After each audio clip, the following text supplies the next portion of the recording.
Bien, estamos de regreso en la última parte de Este Oeste, hablando sobre el libro de Juan Alberto Fuentes Knight, Rendición de Cuentas. Con nosotros Fernando Carrera y el autor. Hay una parte al final del libro que a mí me llamó la atención y es el papel, hablas de concertación o claudicación. Y es interesante porque al final nos haces reflexionar qué debemos de hacer. O sea, claudicamos en esto y mandamos todo al diablo, pues, por decirlo así, y seguimos con un río que sigue sacando en forma muy turbia de las entrañas de la tierra un montón política, un montón de basura, sin un enfoque horizonte de optimismo, qué sé yo, de patriotismo, si se puede, si se quiere. Sino por el contrario, lo que dices es, bueno, ¿por qué no aprendemos de la lección? ¿Qué opinas? Bueno, ahí creo que tengo una parte que se llama concertación o claudicación. Correcto. Y otra cooperación o confrontación, ¿no? Es correcto. Cooperación o confrontación con la oposición política. Sí, sí. Y es que creo que ahí ya es un tema de estrategia política, cómo se enfrenta uno con los actores. Y ahí nosotros teníamos dos, llamémosle, contrapartes dentro del juego político, ¿no? Importantes. Uno era el sector privado y otro era la oposición política, representada especialmente por la bancada del Partido Patriota. Y entonces seguimos distintas tácticas ahí para ver cómo podíamos llegar a acuerdos con uno u otro para impulsar la reforma. Llegamos, las negociaciones las llevamos al límite en los dos casos, ¿no? Pero en ambos incidieron comportamientos tanto de ellos como comportamientos nuestros dentro del gobierno, ¿no? En el caso del sector privado sí encontramos de algunos sectores una posición muy dura, ¿no? Que lamentablemente lograban acarrear al resto del sector para no ceder. Y a pesar de eso, sin embargo, sí llegamos a un acuerdo. Antievasión 2 es el resultado de eso, ¿no? Y está en el Congreso desde hace ya 2 años y tengo la esperanza de que ahora sí pueda ser aprobado, pero fue parte de un proceso muy largo de negociación. Y luego también tuvimos negociaciones con el Partido Patriota, ¿no? A pesar de que ellos habían estado jugando una política, yo le llamo ahí casi de tiranía de la minoría, ¿no? Porque a través de interpelaciones, de distintas tácticas de bloqueo en el Congreso, también estaban impidiendo que se avanzara. Y corresponde casi a lo que hemos hablado con Fernando, de un estilo de política fiscal, de oponerse no solo a los impuestos, sino que también a los préstamos y a cualquier recurso para el Estado, ¿no? Entonces estábamos con esa posición, pero al mismo tiempo comenzamos a percibir que dentro del PP sí había un entendimiento o una percepción de que el Estado, al final de cuentas, que probablemente ellos gobiernen, iba a requerir recursos. Entonces comenzamos a dialogar con ellos y casi llegamos a un acuerdo. Y ahí explico yo por qué no se llegó al acuerdo. En eso tuvo mucha responsabilidad el hecho de que había 2 líneas dentro del gobierno. Una Correcto. Que favorecía la confrontación y otra que favorecía la cooperación, ¿no? Y bueno, y ahí yo lo dejo ahí para que lo lean. El resto está parecido.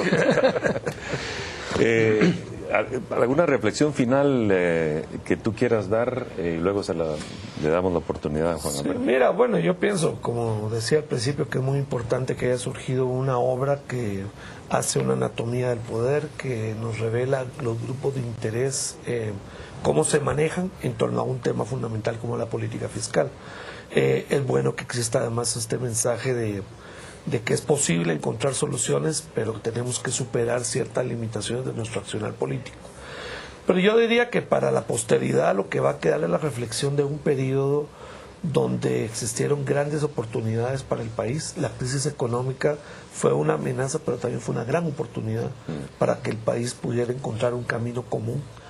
Y cómo ante una ceguera o una miopía, puedes colocarlo en aquellos 2 lados, política de diferentes actores, esa oportunidad se perdió. Y yo creo que esto queda como un elemento para la historia, para el balance crítico de este momento, y yo creo que para generaciones futuras va a ser revelador por qué, cómo se dio ese tenimiento de grupos de interés privado que quisieron empujar por algo muy de corto plazo, cuando había una oportunidad de construir algo de mediano y largo plazo que le hiciera sentido al Estado de Guatemala y no solamente al gobierno de turno. Correcto. Juan Alberto, al próximo ministro de Finanzas del próximo gobierno, como exministro y con todo este precisamente bagaje de experiencia, ¿cuál sería tu mensaje? Bueno, que tenga un apoyo del presidente contundente, que haya una visión de que esto tiene que resolverse de manera bastante rápida, pero con visión estratégica, que requiere sí concentrar los esfuerzos políticos en sacar adelante la reforma fiscal primero y para poder después ocuparse de todos los otros problemas que tiene Guatemala. Requiere una labor de convencimiento, una gestión política obviamente, requiere un trabajo en el Congreso. A veces también hay que reconocer que no se puede llegar a consensos totales. Yo creo que en materia de impuestos no se puede llegar a un consenso total, pero entonces hay que construir mayorías democráticas amplias, ¿no?, que tengan la capacidad de imponer democráticamente lo que es una reforma fiscal absolutamente indispensable para Guatemala. Y bueno, con eso tenemos todavía tiempo, ¿sí? ¿Alguna otra? Yo quisiera leer de Alberto Torres Rivas algo que me pareció muy muy bueno, porque cuando habla, yo también lo he escrito de un barco a la deriva, ¿no? Mi figura siempre ha sido la del barco que hace agua, ¿verdad? Nos estamos hundiendo y entonces, ¿qué hacemos? Nos ponemos todos... Primero, conciencia de que estamos en un barco común, un barco en el que todos estamos. Y luego la conciencia colectiva de que por el bien del barco que somos todos, debemos de achicar todos, debemos de cooperar todos. Y él dice aquí, el Estado que pormenoriza Fuentes Knight está lleno de imposibilidades, es decir, de dificultades que parecen insalvables. En su crónica nada se asemeja tanto al Estado como un barco a la deriva. De los diversos rasgos que definen el Estado, hay algunos que apuntan a una cualidad altamente deseada: el poder fuerte, que es la autoridad legítima y eficaz. Ya es bastante lo que en Guatemala se viene diciendo sobre la dualidad del Estado débil y Estado fuerte, que adquiere en estos tiempos una enorme relevancia histórica. Sugerimos que se lea, dice, con cuidado el texto de Juan Alberto, porque provoca asombro y satisfacción, educa y prueba, irrita e invita a la meditación. ¿Qué te parece ese final? Es el maestro Torres, no le vamos a agregar ni palabras más ni palabras menos a eso. Es más que decir que el tema que está planteado ahí de el desafío de la construcción colectiva, ese es nuestro desafío desde que decidimos que ya nos íbamos a matar, pues, desde los acuerdos de paz en adelante, que la política no iba a ser un espacio para la muerte sino para la vida. Y yo creo que desde ese momento el desafío que tenemos todo el tiempo permanente es construir esa Guatemala juntos, pero significa levantar los faros un poquito más alto de donde los tenemos, salir de la miopía pequeña y empezar a ver las cosas donde aparentemente perdemos en el corto plazo, pero realmente ganamos en el largo. Juan Alberto, te doy la última palabra en rendición de cuentas. Bueno, como se dice al final, se cita a Tony Judd, que dice: no se trata de escoger entre Estado y mercado, sino entre dos tipos de Estado.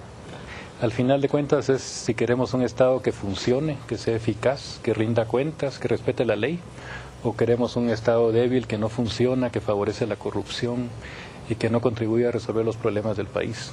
Entonces yo creo que de lo que se trata es de avanzar en ese primer tipo de Estado. Un Estado democrático, fuerte fiscalmente, no es el Estado papá, pero es un Estado que sí funciona. Pues muchísimas gracias, Juan Alberto, por estar nuevamente en Guatemala. Te deseamos lo mejor de lo mejor. Fernando, gracias, querido Alfred, analista asociado, nos vemos el próximo domingo, como siempre, en Este Oeste a las 10.